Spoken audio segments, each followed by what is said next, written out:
Siang, Salve, Rahayu, salam kebajikan dan salam Pancasila. Salam kebajikan dan salam Pancasila. Yang kami hormati Ibu Kepala SMA Negeri 3 Waingapu yang telah memberi kami calon guru penggerak ruang, waktu dan kesempatan yang luar biasa agar kami dapat berekspresi dan berdedikasi dalam meningkatkan kompetensi kami sebagai guru.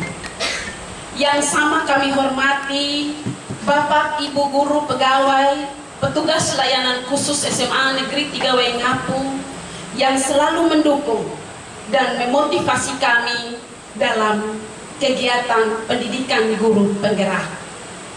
Dalam kesempatan yang berwibawah dan mulia ini, marilah kita memanjatkan segala puji dan syukur kehadirat Tuhan yang Maha Kuasa. Karena hanya berkat dan kemurahannya kita dapat mengadakan kegiatan diseminasi budaya positif di SMA Negeri 3 Waingapu Sabtu 28 Oktober 2023. Kami sebagai calon guru penggerak angkatan 9 dari lembaga SMA Negeri 3 Waingapu, puji dan puja yang tak terhingga kepada Tuhan yang Maha Kuasa, di mana diperkenankan oleh Tuhan sehingga ada 2 orang peserta yang boleh lulus dan mengikuti pendidikan guru penggerak. Yang pertama, Bapak Ferdinand Lapu SPD, beliau menempuh mata pelajaran Penjas. Kepada Bapak saya persilakan untuk berdiri. Mari kita berikan aplaus. Dan peserta yang kedua, saya sendiri yang memegang mic. Saya Marta Jangandewa SPD. Saya menempuh mata pelajaran geografi. Untuk itu, sebelum kita memulai seluruh kegiatan kita pada hari ini, marilah kita menundukkan kepala untuk kita memanjatkan doa kepada Yang Maha Kuasa. Kita berdoa. Ya Allah, Bapa di sorga, Bapa pemilik kehidupan ini, kami sungguh bersyukur dan berterima kasih atas setiap kesempatan, setiap waktu, setiap perkenanan dan setiap perizinan Allah yang boleh terjadi bagi kehidupan kami. Kalau pada saat hari ini kami dapat melakukan diseminasi budaya positif bagi lembaga kami, itu oleh karena perkenanan Allah.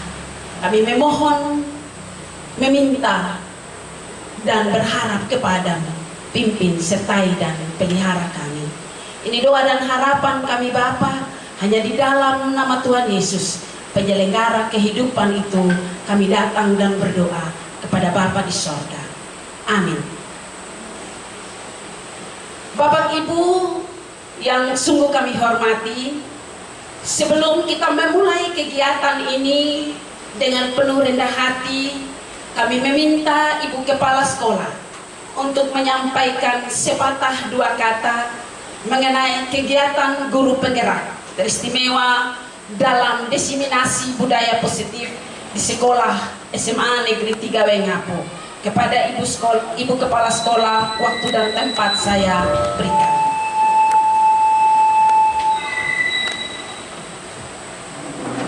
Baik, terima kasih untuk guru penggerak sekaligus calon ya CGP, sekaligus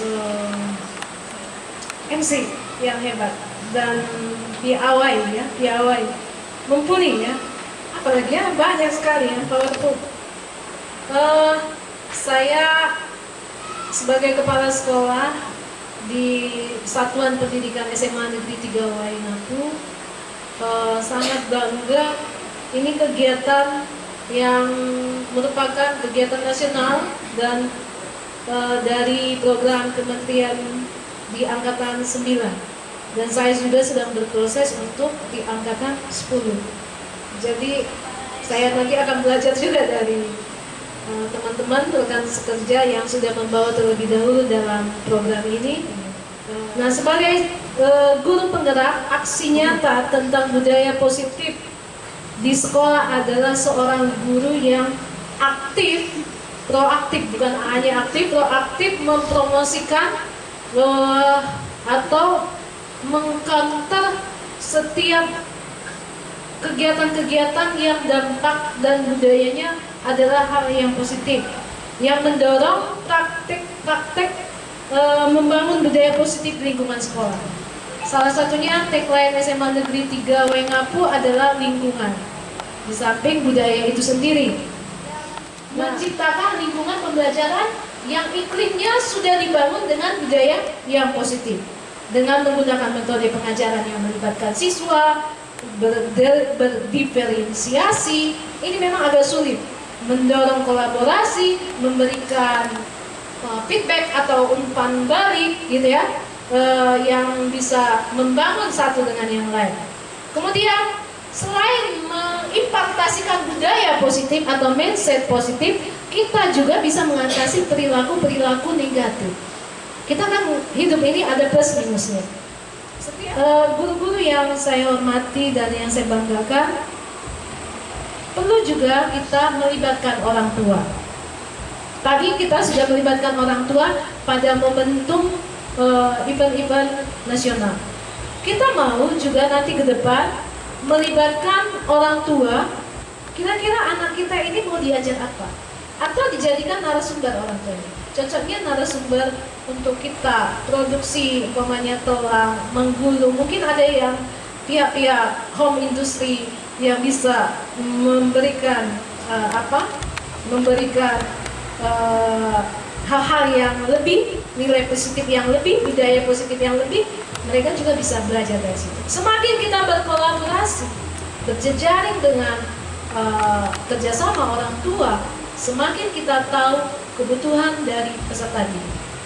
Ini yang harus kita bangun terus-menerus dan tidak pernah berhenti pada titik tertentu, tapi terus lanjutkan. JGP, Ibu Marta dengan Bapak Nan, tetaplah semangat dalam berproses untuk menularkan budaya-budaya yang positif, sehingga mindset yang biasa-biasa saja, yang membiarkan perilaku negatif itu berangsur-angsur, bahkan berlari kencang untuk memperbaiki, segera memperbaiki. Ada sifat yang insiden, ada yang sifat tunggu dulu, ada sifatnya sabar dulu. Tapi kita dalam menangani sesuatu, kita harus mengidentifikasi semuanya dengan bijak, sehingga budaya positif itu iklimnya terbangun dari peserta didik. Dimulai dari gurunya yang menjadi figur atau role model dalam kegiatan pembudayaan positif ya, berpikir budaya positif. Demikian yang bisa saya sampaikan. Selamat berjuang, tetap semangat dan fight dalam menjalani proses CGP yang semakin lama semakin terus, semakin meruncing dia punya semakin tajam juga, dan energi juga harus kuat, fisik kuat. Kalau fisik tidak kuat, spiritnya kuat, pasti bisa mengimbangi. Dan harus balance, ya, didukung oleh kami. Terima kasih Bapak Ibu Guru sudah mendukung, ya, mendukung karena mereka juga ingin seperti Bapak Ibu nanti, ya kan, Bapak Ibu, ya, supaya kita semua menjadi penggerak. Ya, yang sudah di atas 50 tetap semangat, luar biasa buat kita semua. Moto SMA? Maju bersama, hebat semua. Maju bersama, hebat semua. Oke, terima kasih, Tuhan berkati. Baik, sekali lagi kita berikan aplaus buat Ibu Kepala Sekolah SMA Maju Bersama, Hebat semua. Ya, hebat semua. Kami CGP bergerak, tergerak, dan menggerakkan. Ya, baik Bapak Ibu, tadi kita sudah mendengarkan pengarahan dari Ibu Kepala Sekolah, dan saat ini saya akan menyampaikan materi dari budaya positif kita pada hari ini. Nah, materi kita tentang budaya positif. Tentu kita bertanya, siapa itu budaya positif? Nah, di sini ada foto kami guru penggerak, saya sendiri Ibu Marta, dan di sebelah saya Bapak Lapo. Saya lagi berdiri di bawah pohon bunga. Bunga apa itu Bapak Nas? Ya, bunga sakura. Ternyata di sebelah saya ada polisi yang menjaga saya. Itu ya, kita punya foto ini cukup luar biasa Bapak Ibu. Baik, lanjut. Nah, pada budaya positif ini yang pertama ada disiplin positif, ada nilai-nilai kebajikan, ada teori motivasi, hukuman, penghargaan, dan restitusi, ada keyakinan kelas, ada kebutuhan dasar manusia, 5 posisi kontrol, dan segitiga restitusi. Lanjut. Kemudian kita akan lihat konsep disiplin. Nah, bicara tentang disiplin itu, ketika kita membahas tentang konsep disiplin, menjadi unsur utama terwujudnya budaya positif yang kita cita-citakan di sekolah. Di sekolah manapun pasti membicarakan tentang disiplin positif. Dalam budaya kita, makna kata disiplin dimaknai menjadi sesuatu yang dilakukan seseorang pada orang lain untuk mendapatkan kepatuhan. Jadi ketika kita melakukan kegiatan disiplin itu, bentuk kita melakukan kepatuhan terhadap sesuatu. Kita cenderung menghubungkan kata disiplin dengan ketidaknyamanan. Jadi kalau dibilang disiplin ini, disiplin masuk kelas, disiplin belajar, disiplin melakukan tugas, serasa-rasanya kita ada pada sebuah beban karena ada ketidaknyamanan berdasarkan sebuah aturan, yaitu disiplin. Disiplin diri dapat membuat seseorang menggali potensinya menuju kepada sebuah tujuan, sesuatu yang dihargai dan bermakna. Dengan kata lain, disiplin diri juga mempelajari bagaimana cara kita mengontrol diri. Tetapi yang dimaksudkan dengan disiplin di sini adalah sebenarnya apa yang kita baca pada kolom yang ketiga, bahwa disiplin itu untuk membuat seseorang itu menggali potensi yang ia miliki, kemudian bermakna bagi dirinya. Disiplin juga mempelajari bagaimana cara kita mengontrol diri kita, bagaimana kita menguasai diri untuk memilih tindakan yang mengacu pada nilai-nilai yang kita hargai. Jadi di sini melakukan kegiatan disiplin positif adalah kita menghargai, kita melakukan apa yang kita hargai. Kita hargai datang sekolah tepat waktu. Kita tengah menghargai apa yang kita lakukan. Jadi seperti yang kolom kedua tadi, bahwa disiplin itulah sesuatu yang tidak nyaman. Ya, tidak nyaman ketika itu menjadi beban. Tetapi ketika disiplin itu kita tengah berpikir menghargai apa yang kita lakukan, maka itulah bagian dari disiplin. Oke, maju. Nah, disiplin positif yang dikemukakan oleh Ki Hajar Dewantara. Kenapa saya mengambil Ki Hajar Dewantara? Karena dia adalah Bapak Pendidikan Indonesia. Melalui beliau kita belajar tentang apa itu pendidikan. Nah, beliau mengartikan disiplin sebagai bentuk kontrol diri, yaitu belajar untuk kontrol diri agar dapat mencapai suatu tujuan mulia. Tujuan mulia di sini mengacu pada nilai-nilai atau prinsip-prinsip mulia yang dianut seseorang. Jadi, dia mendisiplin di sini berarti dia menghargai pada sebuah prinsip-prinsip mulia, mengacu pada nilai-nilai atau prinsip-prinsip mulia yang dianut. Baik, lanjut. Disiplin positif. Kebanyakan orang menghubungkan kata disiplin dan kata tertib, teratur, dan kepatuhan pada peraturan. Kata disiplin juga sering dihubungkan dengan hukuman, padahal itu sungguh berbeda. Karena belajar tentang disiplin positif tidak harus dengan memberi hukuman. Justru itu adalah salah satu alternatif terakhir dan kalau perlu tidak digunakan sama sekali. Dalam budaya kita, makna kata disiplin dimaknai menjadi sesuatu yang dilakukan seseorang pada orang lain untuk mendapatkan kepatuhan. Kita cenderung menghubungkan kata disiplin dengan ketidaknyamanan. Lanjut. Ya, Ki Hajar menyatakan bahwa untuk mencapai kemerdekaan atau dalam konteks pendidikan kita saat ini, untuk menciptakan murid yang merdeka, syarat utamanya adalah harus ada disiplin yang kuat. Disiplin yang dimaksud adalah disiplin diri yang memiliki motivasi internal. Jika kita tidak memiliki motivasi internal, maka kita memerlukan pihak lain untuk mendisiplinkan kita atau memotivasi eksternal. Jadi maksudnya di sini adalah disiplin diri, mulai dari diri, mulai disiplin secara internal. Artinya kita menghargai itu sebagai sesuatu yang mulia. Ketika kita melakukan sesuatu yang menurut kita itu disiplin, karena kita menghargai itu sebagai sesuatu yang menjadi berkat bagi diri kita.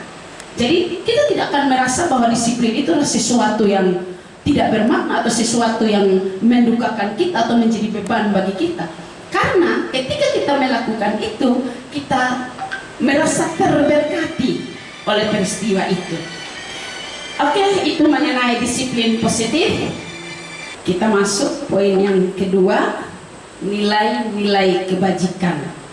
Nah, nilai-nilai kebajikan apa yang akan kita tanamkan pada komunitas atau pada lembaga kita di SMA Negeri 3 Waingapu? Nilai-nilai kebajikan itu diantaranya, ya ini nilai-nilai kebajikan apa yang akan kita kejar di sini.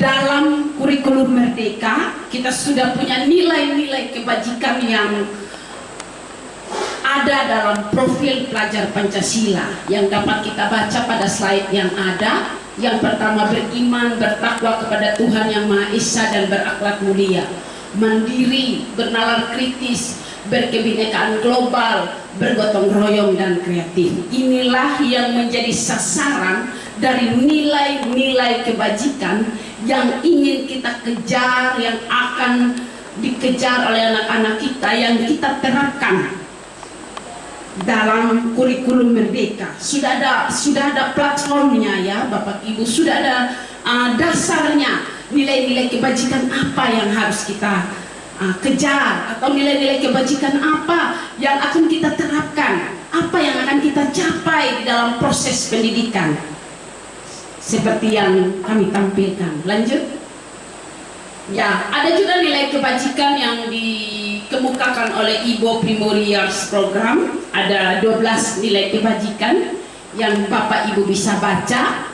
1 itu toleransi, 2 rasa hormat, 3 integritas, 4 mandiri, 5 menghargai, 6 antusias, 7 empati, 8 keingintahuan, 9 kreativitas, 10 kerjasama, 11 percaya diri, 12 komitmen. Ini yang dikemukakan oleh PYP. Tidak jauh berbeda juga dengan yang dikemukakan oleh profil pelajar Pancasila tadi. Lanjut Bapak. Nah, ada juga yang dikemukakan oleh pilar karakter Indonesia. Ada 9 nilai di sini yang Bapak Ibu juga bisa baca secara mandiri karena sudah ada di slide. Lanjut. Nah, ada juga petunjuk seumur hidup dan keterampilan hidup. Di sini nilai keterampilan hidup dapat dipercaya. Bapak Ibu, ketika saya membaca tentang nilai ini, ternyata yang pertama itu dia bilang dapat dipercaya. Jadi penting sekali kita nilai dapat dipercaya. Ini yang harus kita kembangkan bagi anak-anak didik kita supaya mereka dapat dipercaya.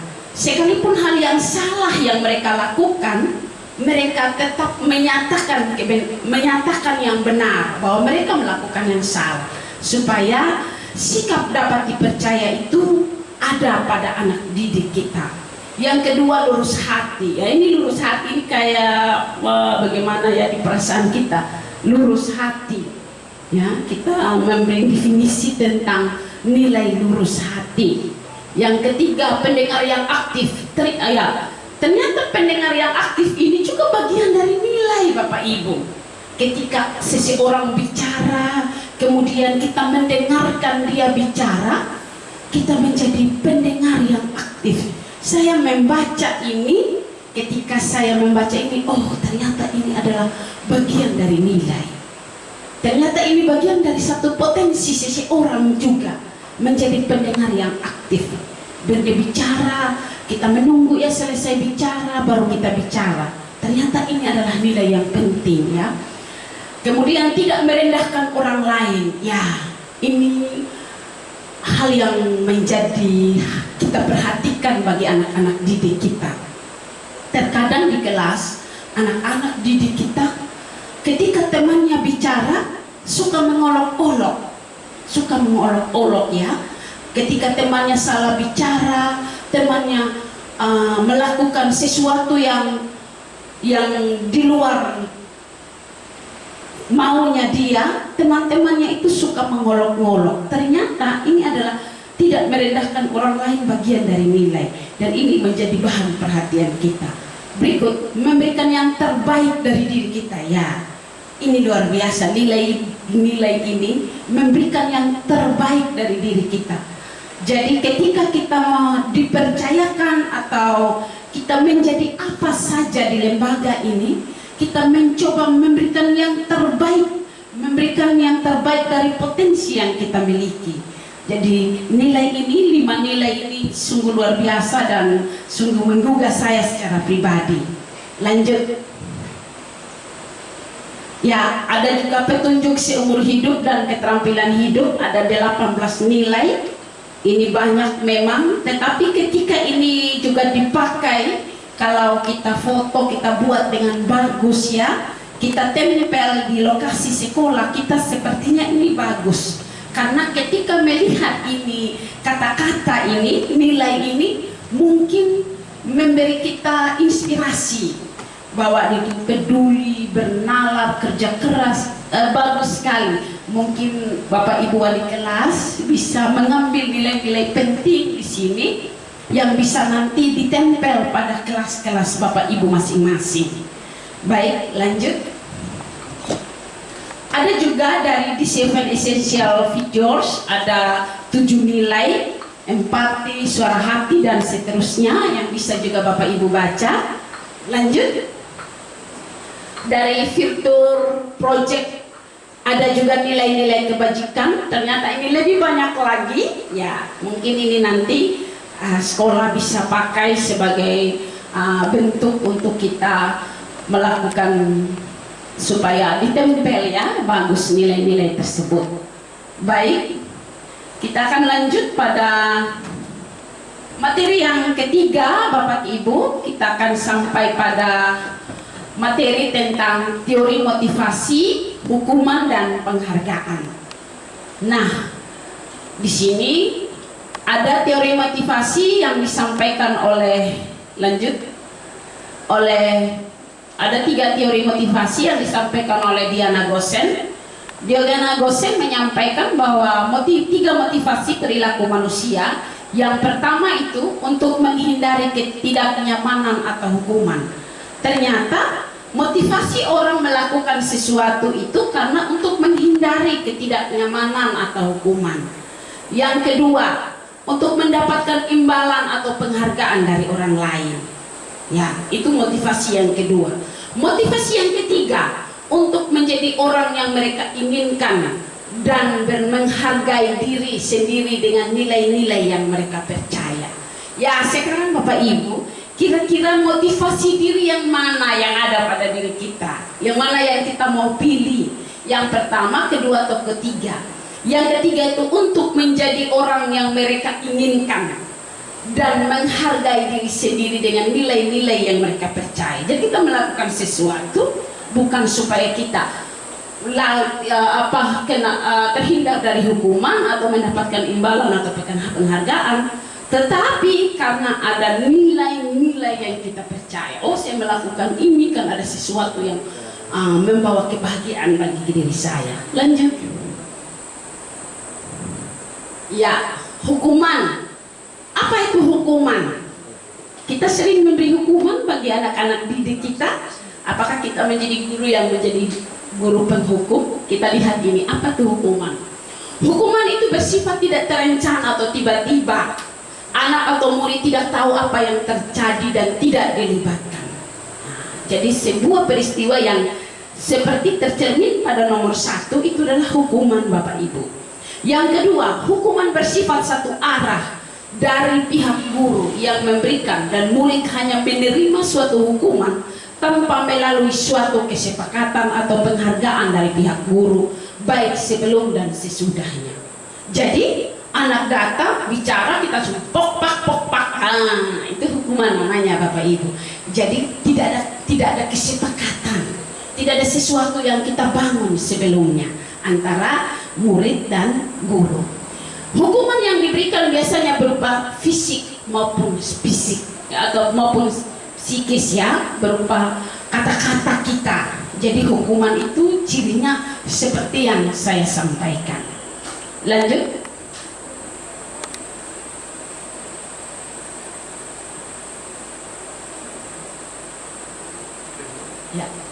Ya, berikut, oke.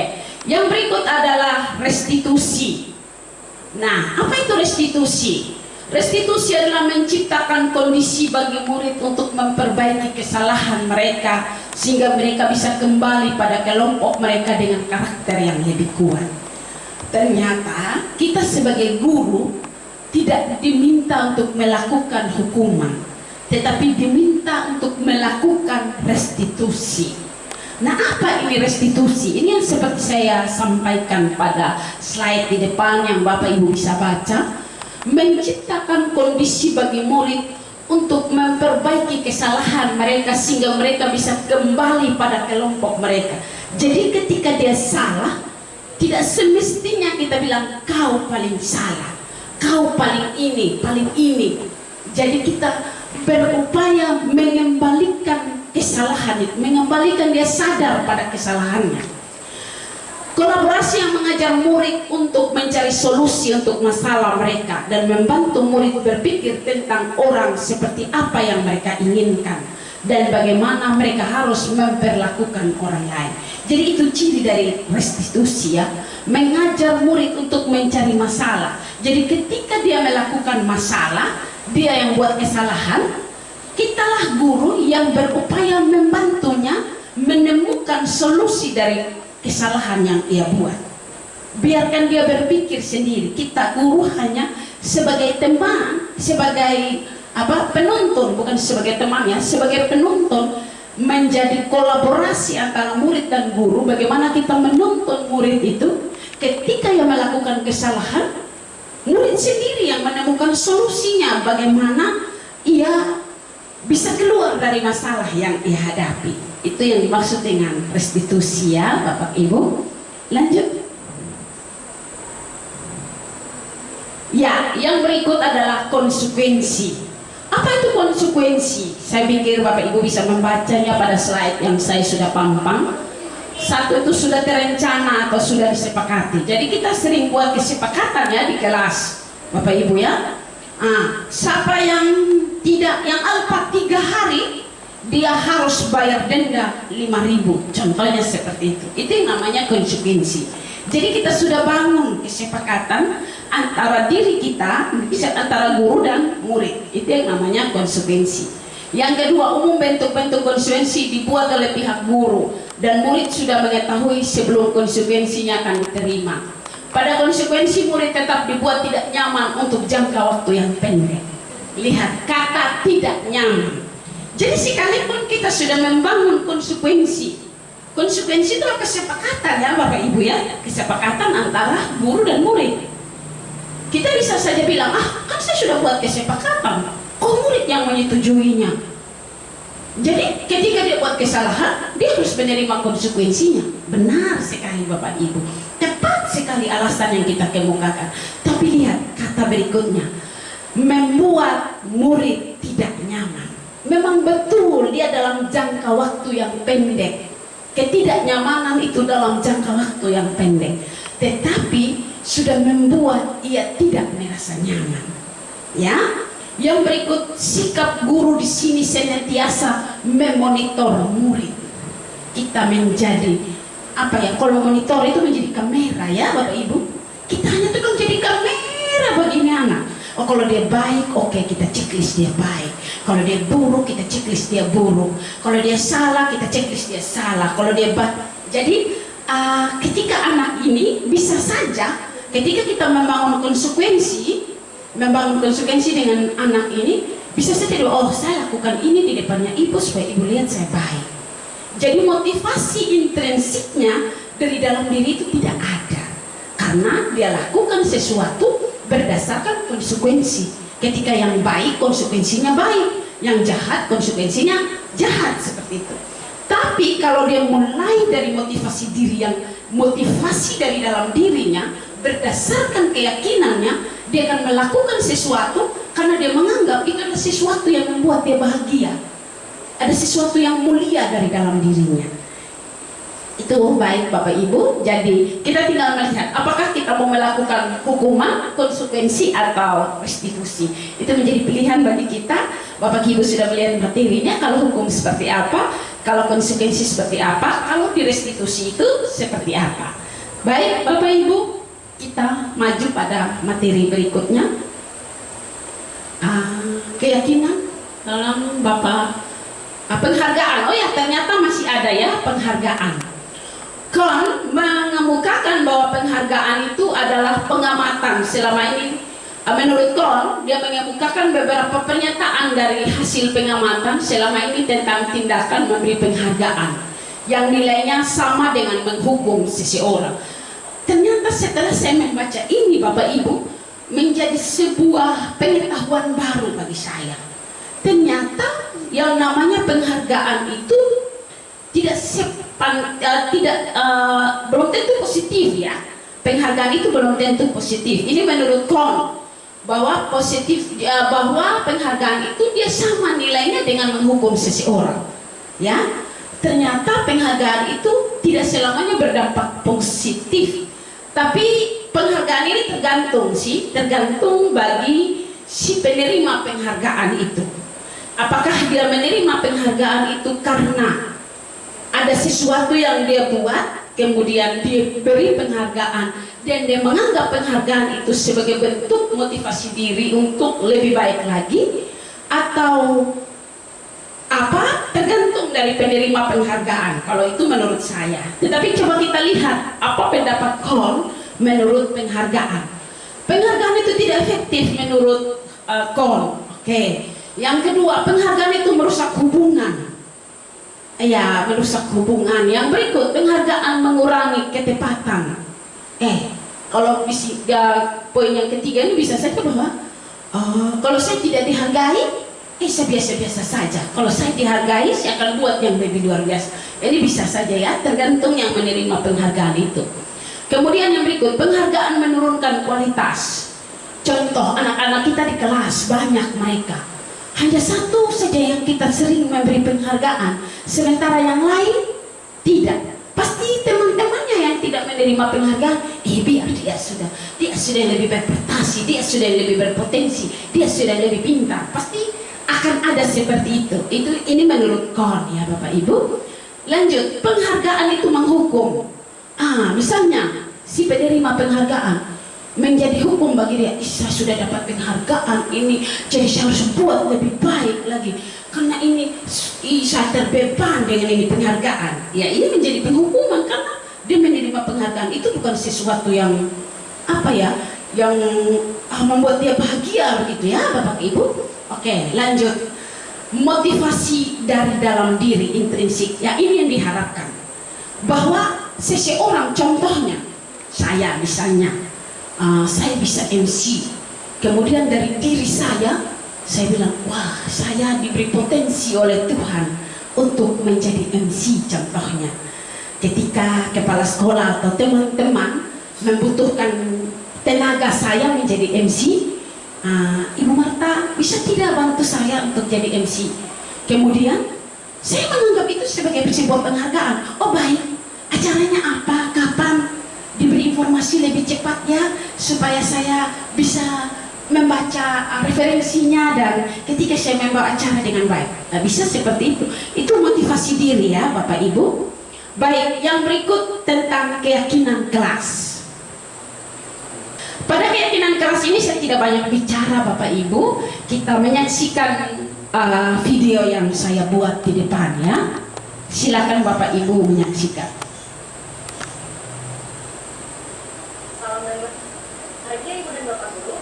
Selamat datang kembali di modul hubungan versus konsekuensi versus restitusi.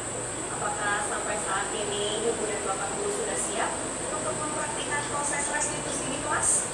Namun sebelum itu, kita akan belajar terlebih dahulu mengenai keyakinan kelas yang nantinya akan membantu guru dalam membimbing muridnya sampai melakukan restitusi.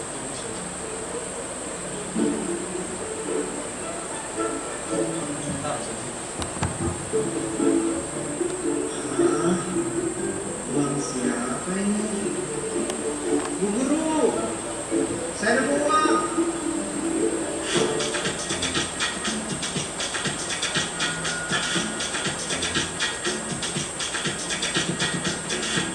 Apa itu keyakinan kelas? Apakah sama dengan peraturan kelas? Mari kita ingat kembali cerita Julio tadi. Menurut Ibu dan Bapak Guru, apakah yang menjadi motivasi Julio mengambil tindakan tersebut? Padahal bisa saja Julio mengambil uang tersebut. Dia pun tidak akan dapat hukuman karena tidak akan ada yang mengadili. Tidak ada juga penghargaan yang didapatkannya dari mengembalikan uang tersebut. Julio bertindak berdasarkan keyakinannya, yaitu tidak mengambil sesuatu yang bukan haknya. Mengapa keyakinan kelas, bukan peraturan kelas? Mari kita lihat contoh peraturan kelas TKB berikut. 1. Membuang sampah pada tempatnya. Yang kedua, merapikan kembali mainan setelah digunakan. Dan yang ketiga, melepaskan sepatu saat masuk kelas. Jika diperhatikan, tujuan dari ketiga peraturan itu adalah untuk kebersihan atau kenyamanan di kelas. Nilai-nilai kebersihan dan kenyamanan yang disebut sebagai keyakinan, yaitu nilai-nilai kebajikan atau prinsip-prinsip universal yang disepakati bersama secara universal. Lepas dari latar belakang suku, negara, bahasa, maupun agama.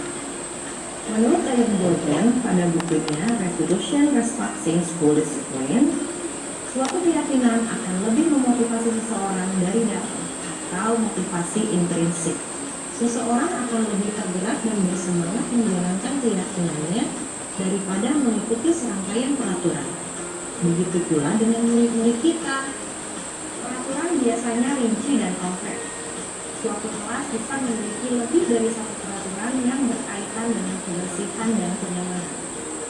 Peraturan juga bisa bertambah seiring waktu. Sedangkan keyakinan bersifat lebih abstrak dan universal dibanding peraturan. Segala sesuatu yang berkaitan dengan kenyamanan terkandung dalam satu keyakinan. Jika suatu saat ada murid kelas TKB yang makan di kelas dan berceceran, bisa saja guru harus menambah lagi peraturan baru, yaitu tidak makan di dalam kelas. Sedangkan jika memakai keyakinan kelas, guru hanya perlu mendalami kembali nilai keyakinan kepada muridnya yang nantinya berujung ke restitusi. Bagaimana membentuk keyakinan kelas?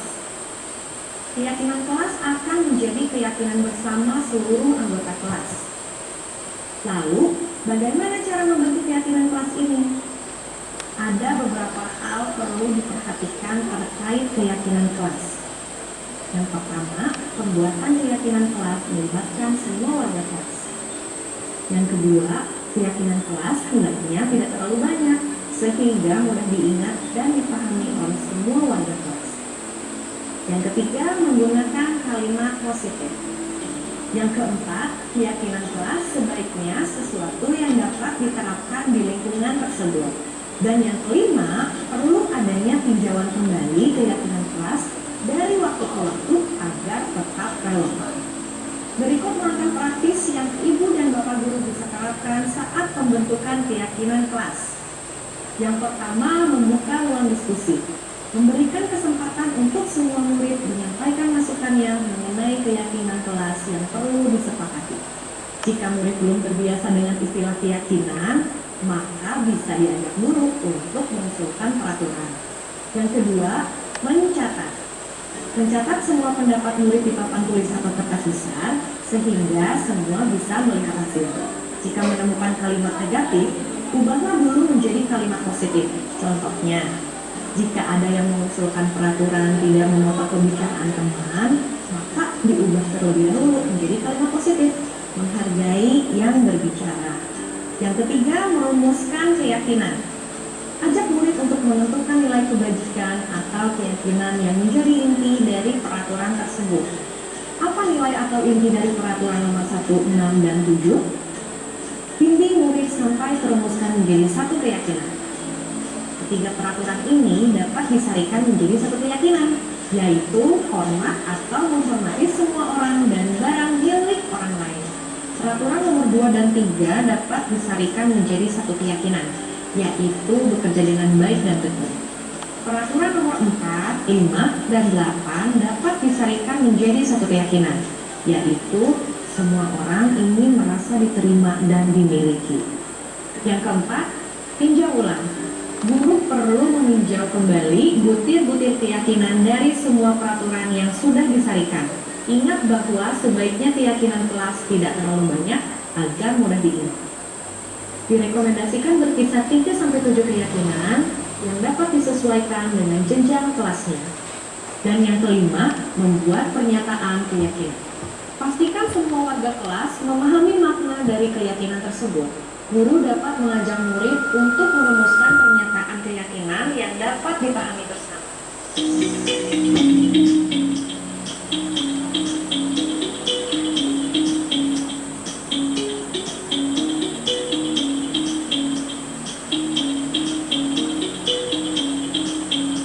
Bagi murid-murid PAUD dan SD, guru dapat merumuskan pernyataan keyakinan dengan lebih sederhana. Kemudian, tempelkan gambar yang merepresentasikan setiap keyakinan. Misalnya, keyakinan hormat disederhanakan menjadi setiap anggota kelas perlu saling menghormati dan merasa aman. Keyakinan bekerja dapat disederhanakan menjadi setiap anggota kelas perlu menjadi dirinya yang terbaik. Keyakinan diterima dan dimiliki dapat disederhanakan menjadi setiap anggota kelas perlu saling membantu. Yang keenam, tanda tangan. Setelah keyakinan kelas selesai dibuat, semua murid dan guru menyetujui dengan menandatangani keyakinan kelas tersebut. Yang ketujuh, pajang. Pasang keyakinan kelas di dinding kelas yang mudah dilihat semua warga kelas.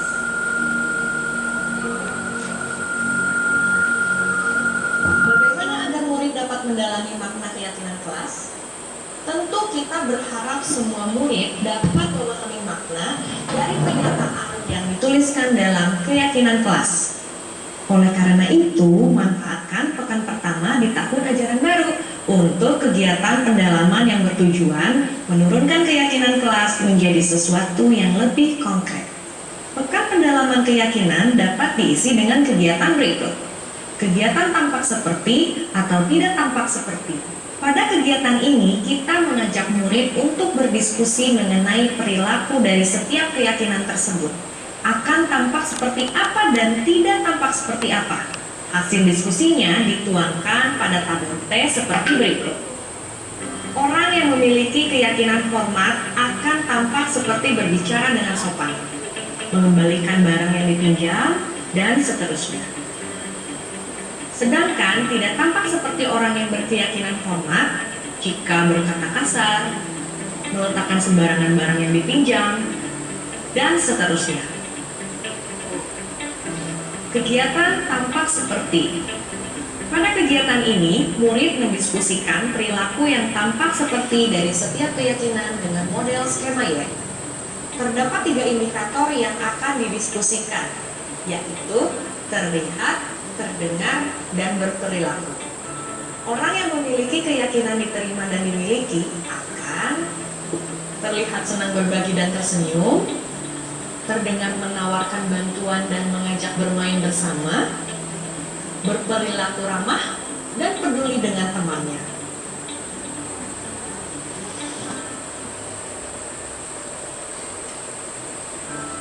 Kegiatan tugas saya, tugas kamu. Pada kegiatan ini, murid diajak berdiskusi mengenai tanggung jawab dan hak setiap warga kelas dengan menggunakan model kanvas seperti berikut. Setiap kanvas diisi sesuai dengan tanggung jawab dan haknya.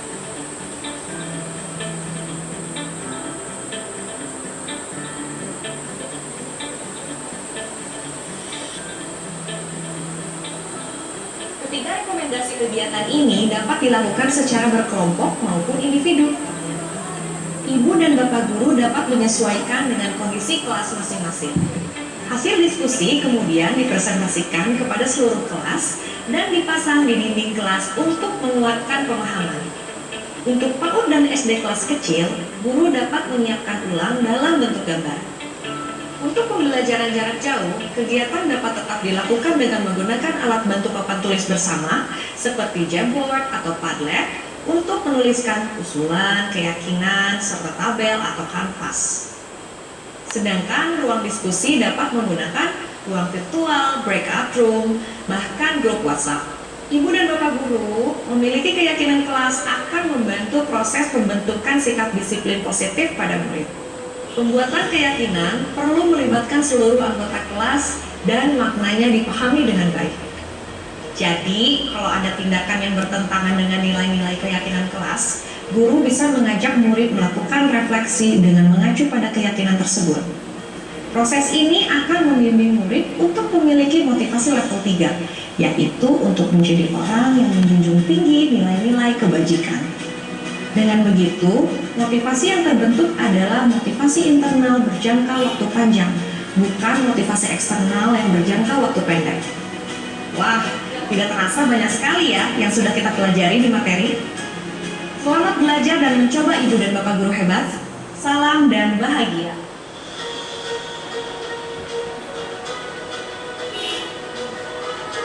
Oke, baik Bapak Ibu sudah menyaksikan video yang saya tayangkan. Kiranya video yang saya tayangkan ini bisa dipakai oleh Bapak Ibu guru untuk membangun keyakinan kelas, karena keyakinan itu adalah sesuatu motivasi yang berasal dari dalam secara intrinsik. Untuk itu materi tentang disiplin budaya positif 1, 2, 3, dan 4 saya yang membawakannya. Kemudian materi yang kelima, 6, dan 7 disampaikan oleh rekan CGP saya, Bapak Ferdinand Lapu.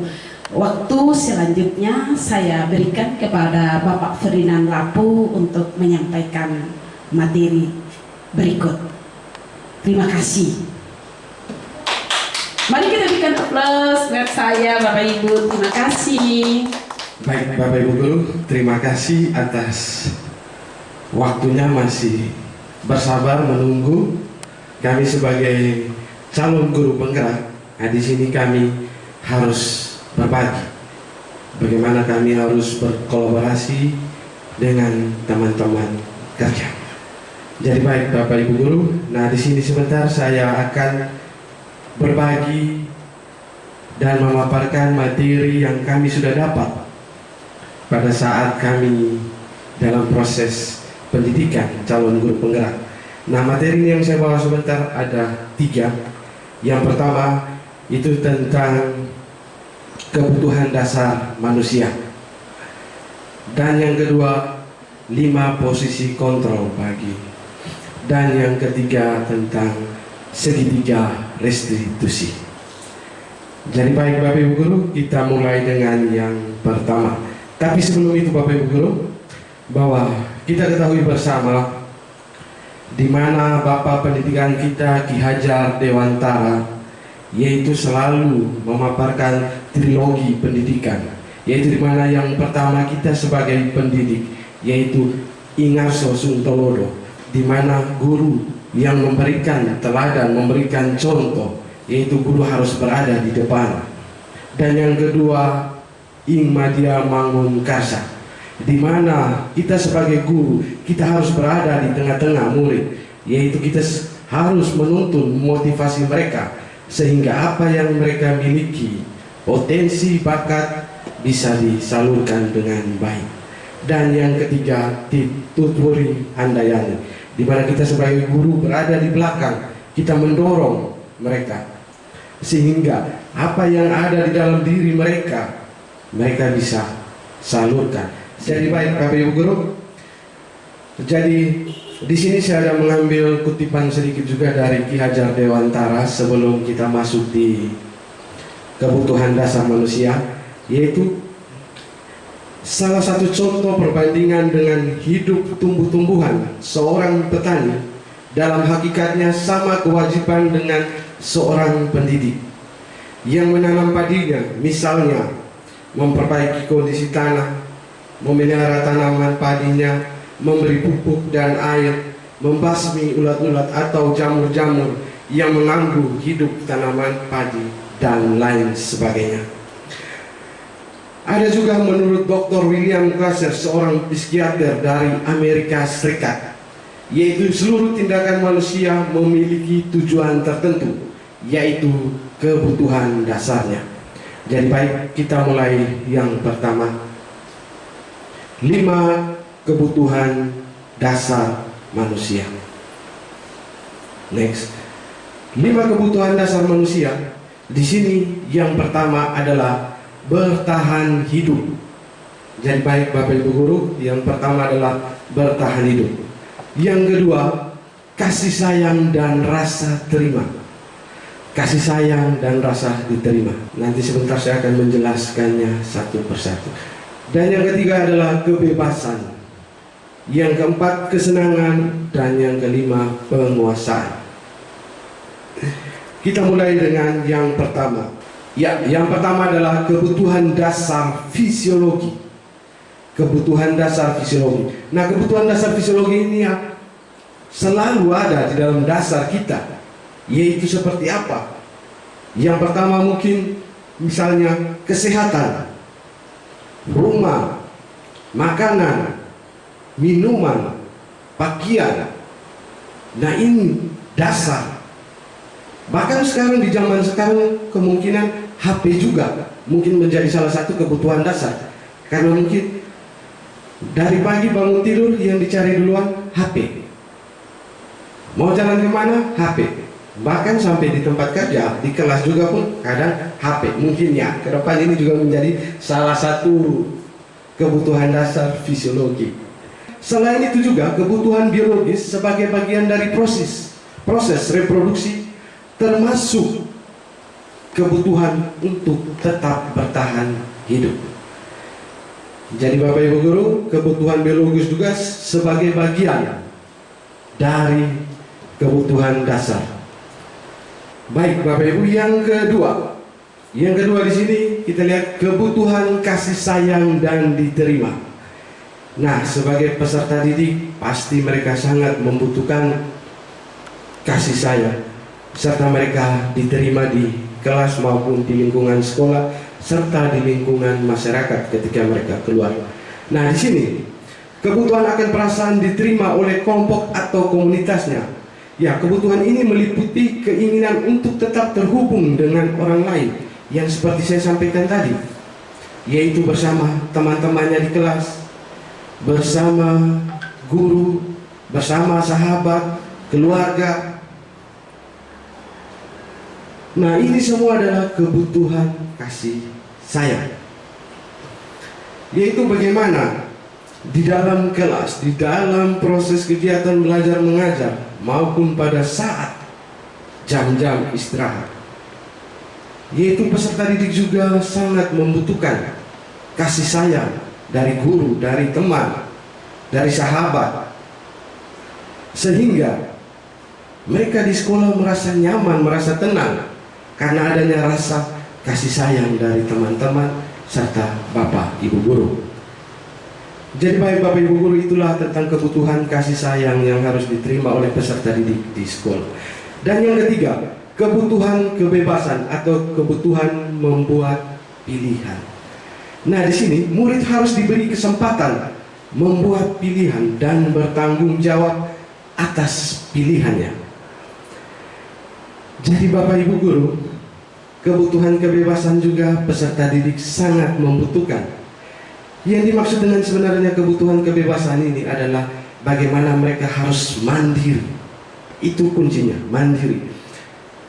Sehingga mereka bisa bertanggung jawab atas pilihannya. Ketika orang melakukan sesuatu, mungkin tadi yang sudah disampaikan oleh teman tadi, Ibu Marta tadi, tentang keyakinan kelas.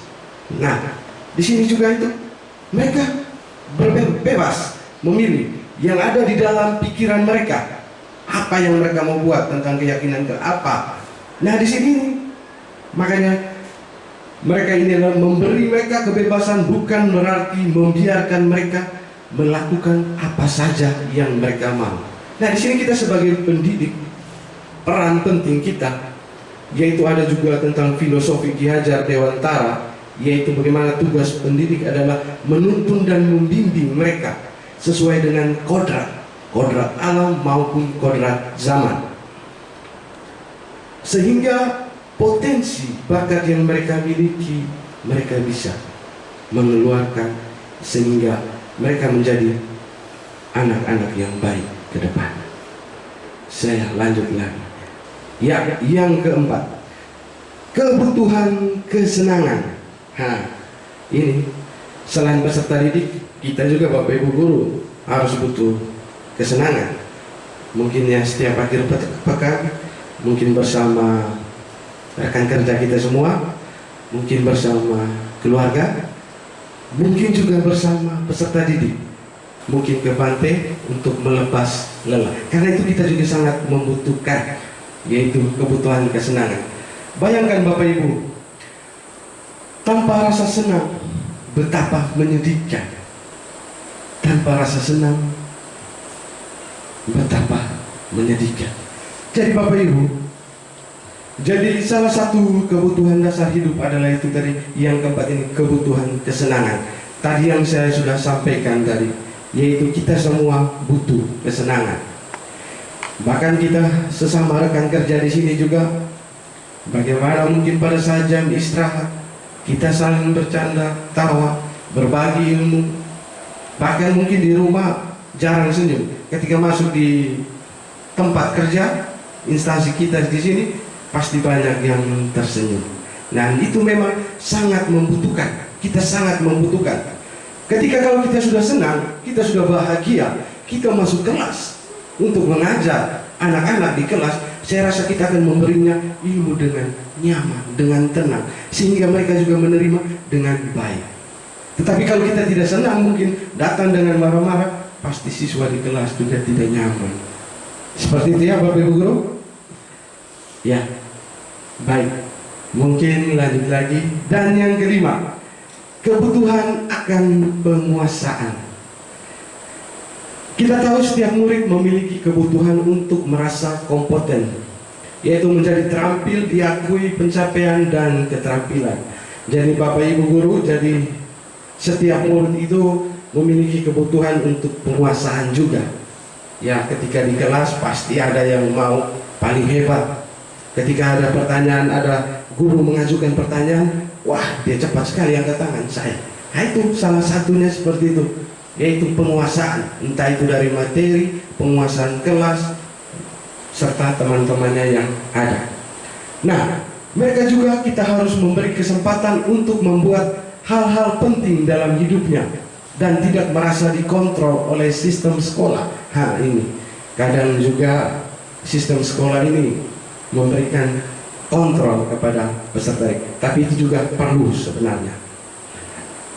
Karena kita di sini Indonesia Timur ya agak sedikit keras, tapi sebenarnya hatinya sangat mulia. Hanya mulut saja yang agak sedikit besar suaranya, tetapi hatinya sangat mulia. Jadi baik Bapak Ibu Guru, itulah 5 kebutuhan dasar manusia. Jadi tinggal kita lihat, kita praktekkan di keluarga kita, di peserta didik di lembaga ini, maupun di kegiatan hari-hari kita. Jadi baik Bapak Ibu Guru, kelima kebutuhan dasar telah terpenuhi secara memadai, maka murid akan tumbuh dengan seimbang dan bahagia. Baik Bapak Ibu Guru, kita akan lanjut ke materi yang berikut. 5 posisi kontrol. Yang pertama, penghukum. Yang kedua, pembuat rasa bersalah. Yang ketiga, teman. Yang keempat, pemantau. Dan yang kelima, manajer. Baik Bapak Ibu Guru, mari kita mulai dengan yang pertama, penghukum. Seorang penghukum biasanya menggunakan hukuman fisik atau verbal. Orang-orang yang menjalankan posisi penghukum senantiasa mengatakan bahwa sekolah memerlukan sistem atau alat yang dapat menekan murid-murid lebih dalam lagi. Guru-guru yang menerapkan posisi penghukum akan berkata, patuhi aturan saya atau awasi. Jadi Bapak Ibu Guru, di sini memang yang pertama ini penghukum. Ini juga masih sering kita lakukan di sekolah kita. Banyak kadang-kadang anak yang datang terlambat, kita langsung sering beri hukuman, lari keliling sekolah 2 kali. Bahkan ada yang sementara mungkin bermain HP di dalam kelas, langsung suruh berhentikan, suruh dia push up. Nah, itu adalah penghukum. Mungkin juga ada yang sering mengganggu teman-temannya di dalam kelas. Bapak Ibu Guru lagi yang mengajar, langsung memberi hukuman. Nah, ini yang masih terjadi di sekolah kita maupun di sekolah-sekolah lain. Nah, Bapak Ibu Guru, ketika kita melakukan hukuman pada anak, nah, di sini akan ada hal yang terjadi, yaitu kemungkinan murid akan marah dan jadi pendendam atau bersifat agresif. Bahkan ada murid ketika kita sudah memberi hukuman, ketika pulang sekolah, mungkin dia lihat tanda kita punya motor atau mobil, itu dia ambil silet atau pisau, mungkin dia garuk kita punya bodi motor atau bodi mobil. Ini yang bahaya, dan ini pernah terjadi juga Bapak Ibu Guru. Ketika anak sudah merasa sakit hati dengan hukumannya, padahal sebenarnya yang dia buat kita masih bisa perbaiki. Tidak perlu langsung harus memberi hukuman. Nah, itu yang sering terjadi. Kadang kalau dia tidak dapat motor, sekolah pun dia lihat, dia angkat batu, dia lempar. Nah, ini yang terjadi, kita sering melakukan hukuman bagi peserta didik. Jadi baik Bapak Ibu Guru, yang berikut, pembuat rasa bersalah. Pada posisi ini guru akan bersuara lebih lembut. Pembuat rasa bersalah akan membuat keheningan yang membuat orang lain merasa tidak nyaman. Bersalah atau rendah diri. Kata-kata yang keluar dari posisi ini, contohnya seperti ketika siswa ada membuat kesalahan, kita melakukannya dengan pembuat rasa bersalah. Nah, di sini ada contoh kata-katanya, yaitu ibu sangat kecewa sekali dengan kamu. Nah, ketika anak berbuat kesalahan, kita panggil dia, kita tanya dia baik-baik. Nah, salah satunya ini, ibu sangat kecewa dengan kamu. Nah, sebenarnya hal itu tidak boleh dilakukan. Masih banyak hal positif yang kamu bisa buat. Nah, itu adalah salah satu contoh pembuat rasa bersalah. Berapa kali ibu harus memberitahu kamu ya? Gimana coba kalau orang tua kamu tahu kamu berbuat begini? Nah, ini adalah kalimat-kalimat contoh yang mungkin juga nanti kita bisa pakai ketika peserta didik kita, ketika anak kita melakukan kesalahan. Karena setiap kesalahan pasti ada dasarnya. Baik, yang ketiga, posisi kontrol yang berikut adalah sebagai teman. Nah, dimana kita sebagai guru pada posisi ini tidak akan menyakiti murid, namun akan berupaya mengontrol murid lewat persuasif. Posisi teman pada guru biasanya berdampak positif maupun negatif. Nah, posisi di sini berupa hubungan baik yang terjalin antara guru dan murid. Guru di posisi teman menggunakan hubungan baik dan humor untuk mempengaruhi seseorang. Ya, mungkin salah satu contoh mungkin ya kalimat yang kita harus gunakan mungkin, ayo bantulah demi ibu ya. Ayo, ingat tidak bantuan yang ibu selama ini. Jadi maksudnya seperti itu. Jadi mungkin ketika anak terlambat, sering datang terlambat ke sekolah, tadi dari posisi kontrol dari penghukum apa, nah ini juga sebagai teman kita bisa pakai. Mungkin tadi anak yang datang terlambat kita panggil dia, kita pakai kalimat yang pertama.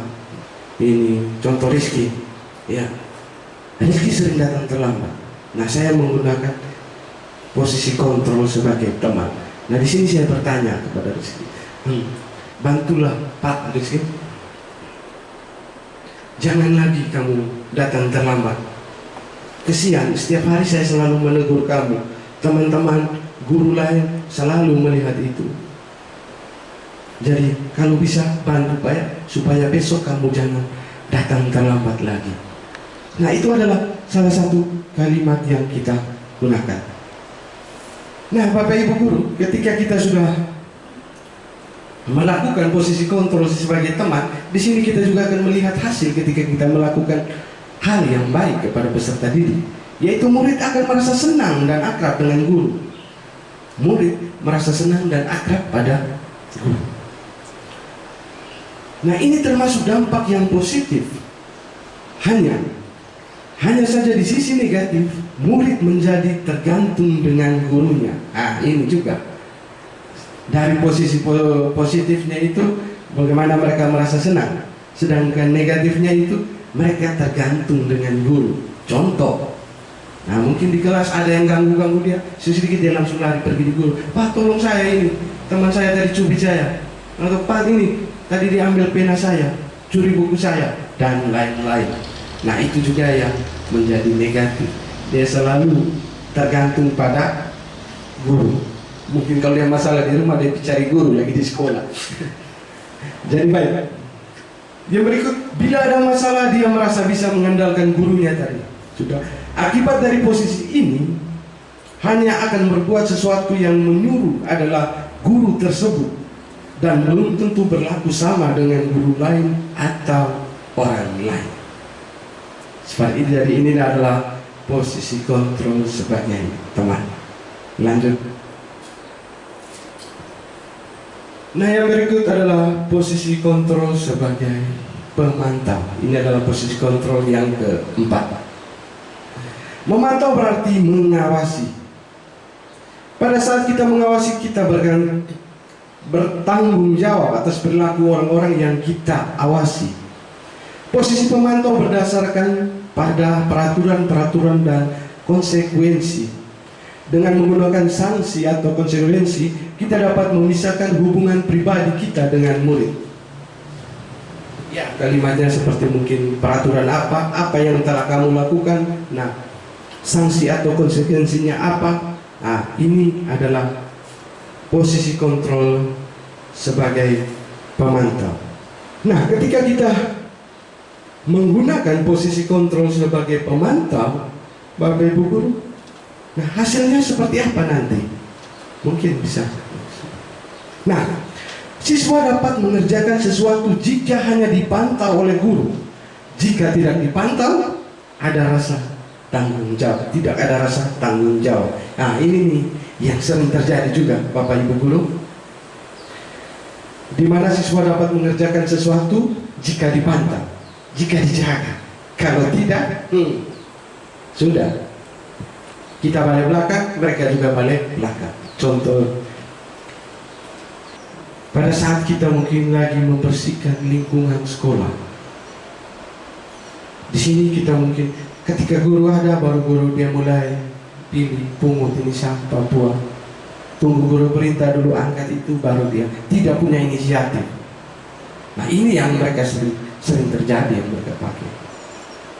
Nah, tidak dapat melihat arti dari sebuah peraturan karena selalu dikaitkan dengan konsekuensi, yaitu mereka berusaha untuk memenuhi peraturan.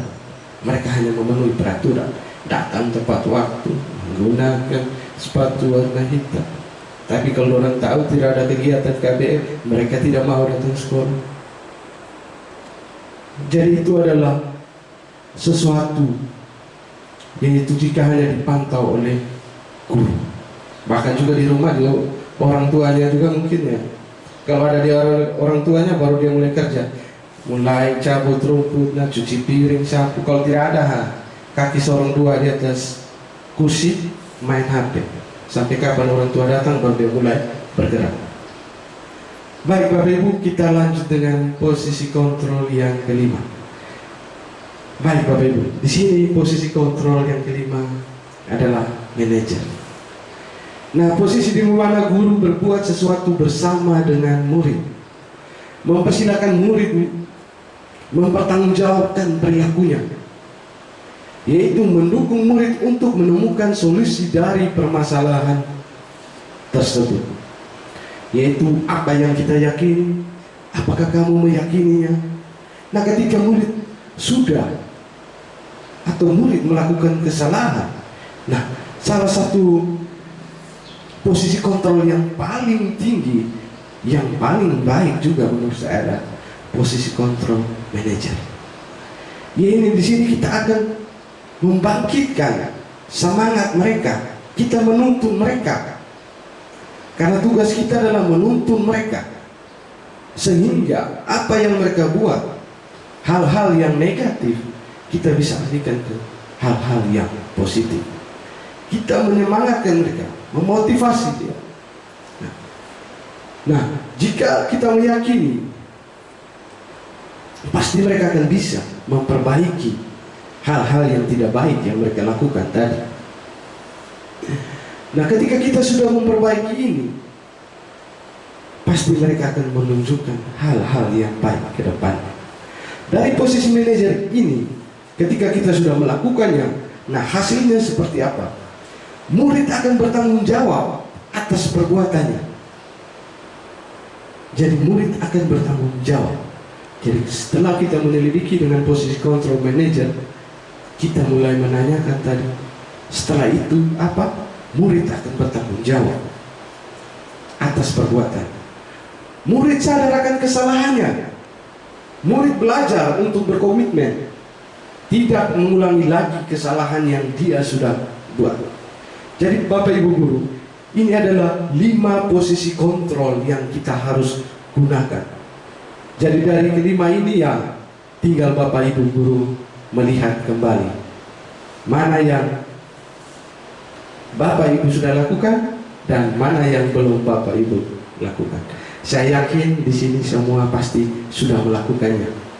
Saya juga di sini kadang ketika saya mengikuti calon guru penggerak, di sini baru saya sedikit paham tentang 5 posisi kontrol.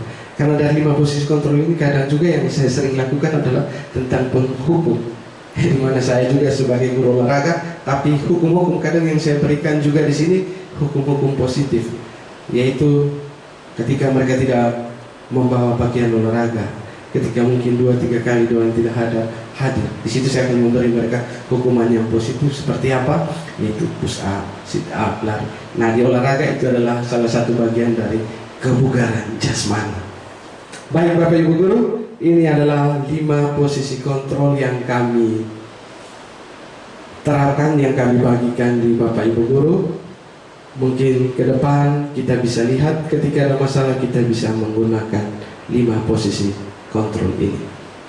Jadi baik, saya lanjut yang berikut, yaitu tentang segitiga restitusi. Jadi Bapak Ibu Guru, segitiga restitusi juga ini adalah bagian dari posisi kontrol tadi, tapi dia lebih ke, yaitu sebagai teman, sebagai manajer yang paling utama, yaitu bagaimana kita mengatasi masalah, bagaimana kita berhadapan dengan murid untuk menyelesaikan permasalahan yang ada dengan budaya positif. Jadi baik Bapak Ibu Guru, posisi kontrol restitusi tadi mungkin teman tadi Ibu Marta Jangga Dewa SPD sudah menjelaskan, yaitu restitusi sebagai sebuah cara menanamkan disiplin positif pada siswa. Restitusi merupakan proses menciptakan posisi bagi siswa untuk memperbaiki kesalahan mereka, sehingga mereka bisa kembali pada kelompoknya dengan karakter yang lebih kuat. Restitusi dapat membantu siswa menjadi lebih mempunyai tujuan, disiplin positif, dan memulihkan dirinya ketika berbuat kesalahan.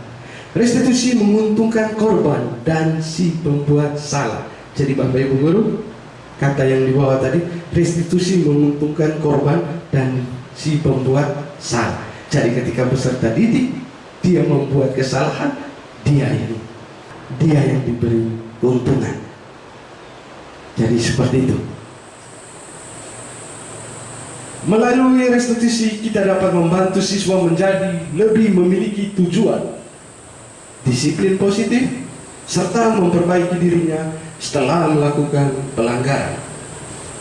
Penekanannya adalah untuk menjadi orang yang menghargai nilai-nilai kebajikan yang mereka percaya. Nilai-nilai kebajikan, nilai-nilai universal yang tadi Ibu Marta sudah jelaskan tadi. Salah satu adalah tentang pembuatan keyakinan kelas, yaitu keyakinan kelas itu dia memuat nilai-nilai kebajikan, nilai universal, yaitu dari mungkin aturan jangan membuang sampah ke hal yang positif, buanglah sampah pada tempatnya. Nah, nilai kebajikannya apa? Mungkin tentang kebersihan. Jadi membuang sampah itu adalah bagian dari kebersihan.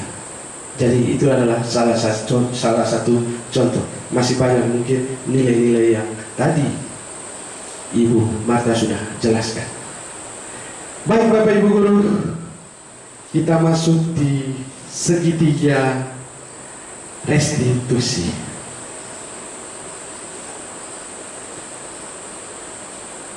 Segitiga restitusi suatu proses dialog yang dijalankan guru atau orang tua agar dapat menghasilkan murid yang mandiri dan bertanggung jawab. Masih Bapak Ibu Guru, masih semangat? Oke, baik Bapak Ibu. Melalui segitiga restitusi kita dapat mewujudkan mereka menjadi siswa yang merdeka. Mereka mampu menyelesaikan masalah dengan motivasi internal dan bertanggung jawab terhadap pilihan. Jadi motivasi internal, motivasi yang ada dari dalam diri mereka. Jadi itu bagaimana kita dengan siswa ketika kita menangani kasus siswa. Jadi seperti itu. Lanjut Ibu. Jadi baik Bapak Ibu Guru, di sini ada gambar di depan, yaitu gambar segitiga. Nah, segitiga di sini yang ada di depan adalah segitiga restitusi. Nah, segitiga restitusi yang kita harus pakai pada saat kita mengatasi masalah yang ada pada siswa.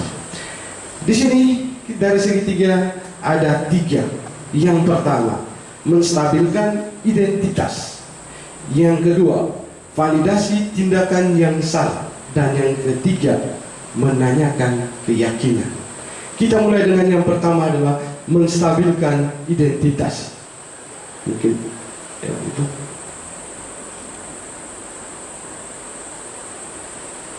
Menstabilkan identitas berdasarkan prinsip pembuat kesalahan adalah bagian dari proses pembelajaran.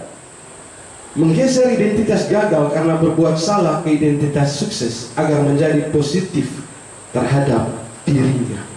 Itu adalah kalimat menstabilkan identitas.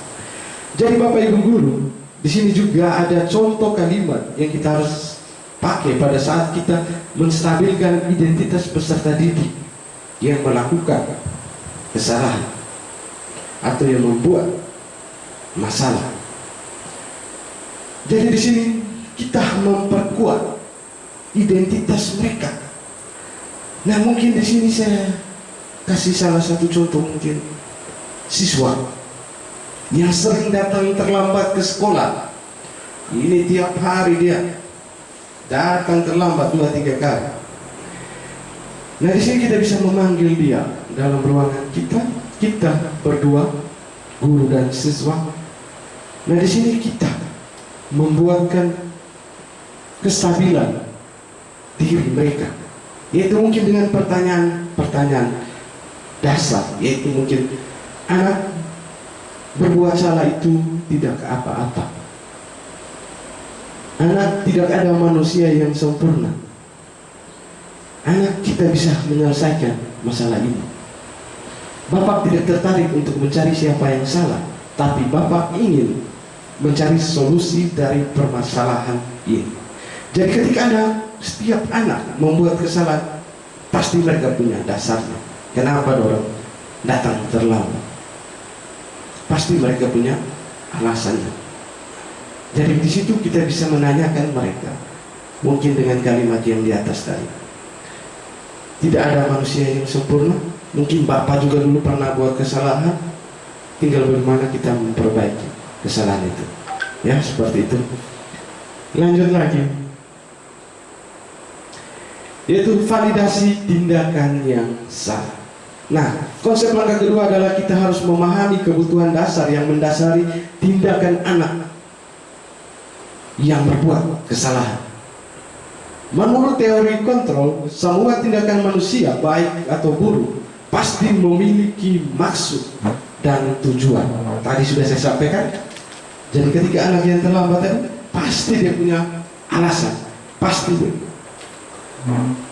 Jadi seperti itu. Nah, berdasarkan prinsip setiap perilaku manusia berupaya memenuhi suatu kebutuhan dasar tertentu. Guru akan bergeser dari pemikiran stimulus, respon menjadi proaktif. Mengenali dan mengakui kebutuhan murid akan memperbaiki hubungan dengan murid. Next. Baik Bapak Ibu guru, di sini adalah contoh kalimat yang dapat digunakan. Padahal kamu bisa melakukan yang lebih buruk dari ini ya. Kamu pasti punya alasan kenapa melakukan hal ini. Kamu boleh mempertahankan sikap itu, tapi kamu harus menambahkan sikap yang baru. Jadi baik Bapak Ibu guru, tadi masih saya lanjutkan dengan posisi anak yang bermasalah tadi, khusus yang sering datang terlambat. Kita bisa menggunakan dengan segitiga restitusi yang kedua ini juga tadi, yaitu bagaimana kamu pasti punya alasan kenapa melakukan ini ketika dia terlambat. Jadi di situ kita meminta penjelasan kepada dia, karena pasti dia punya alasan. Mungkin malam dia mungkin main HP, atau susah tidur, atau mungkin ada kegiatan-kegiatan lain. Khususnya kita di sini di Sumba Timur, mungkin banyak peserta didik kita yang tinggal dengan wali, apalagi walinya yang pengusaha semua, mulai dari mungkin ayam pedaging, mungkin ayam petelur. Bagaimana mereka harus nyetir tiap malam untuk jaga, kasih makan, dan terakhir mereka sendiri jadi korban. Ya, dalam arti sering terlambat datang sekolah. Nah, ini kadang-kadang yang kita tidak tahu. Mereka datang terlambat, kita langsung suruh memberi hukuman tadi dari 50 kontrol tadi. Jadi seperti itu Bapak Ibu. Jadi saya lanjut.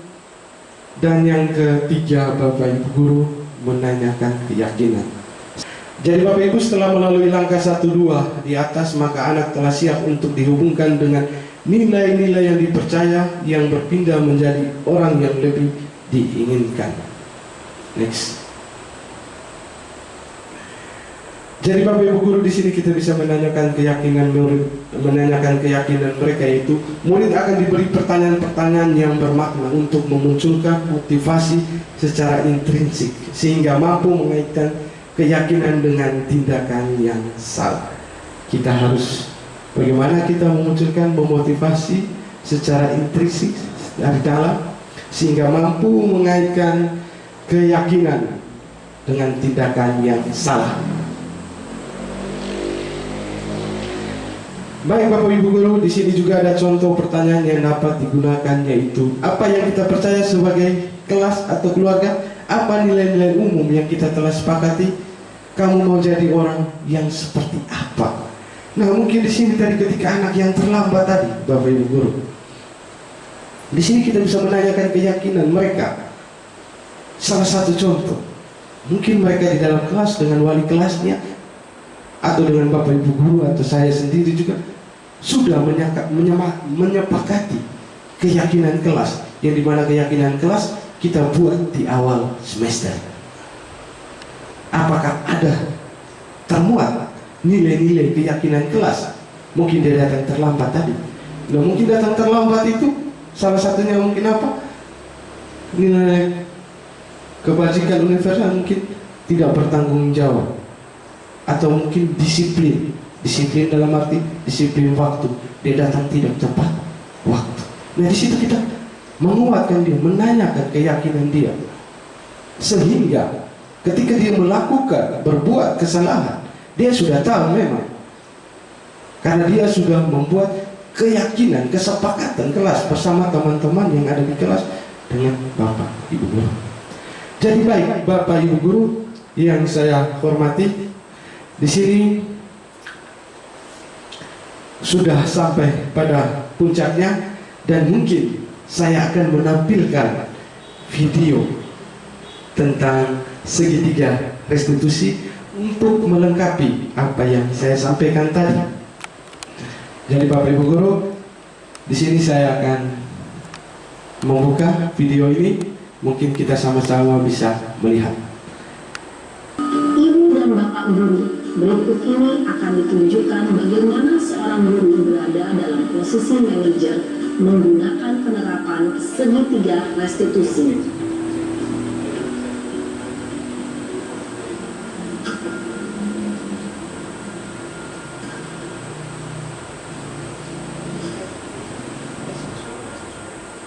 Siap, Sarah.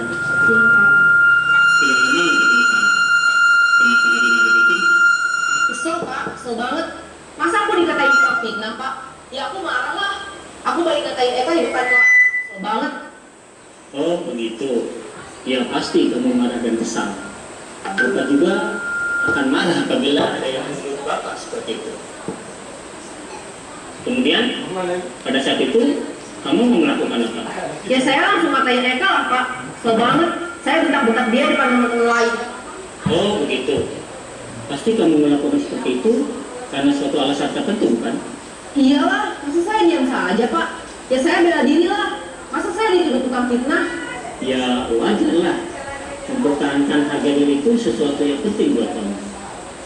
Untung kamu tidak bertindak lebih gegabah lagi, hanya membentak-bentak. Iya Pak.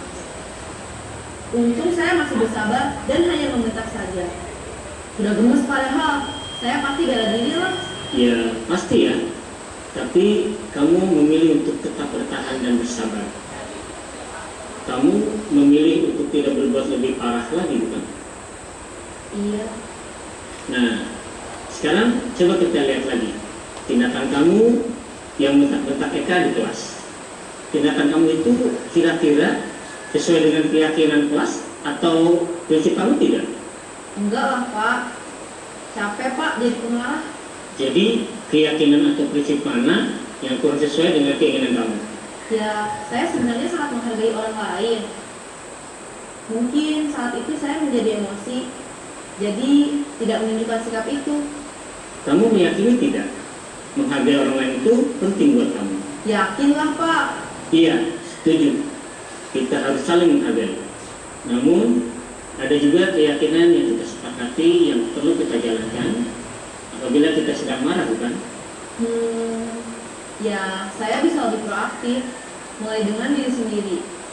Saya bisa jadi lebih sabar, mengambil waktu jeda untuk berpikir mau apa selanjutnya. Kira-kira kamu bersedia memperbaiki masalah ini tidak? Bersedia, Pak. Kalau kamu memperbaiki masalah ini, kamu akan menjadi orang seperti apa? Saya akan menjadi orang yang bertanggung jawab kali ya, Pak. Dan senantiasa proaktif. Iya, menurut kamu bagaimana rasanya menjadi orang seperti itu? Ya nyaman lah, bangga bisa bersabar dan menahan diri. Baiklah kalau begitu. Yuk kita pikirkan bagaimana memperbaiki masalah ini.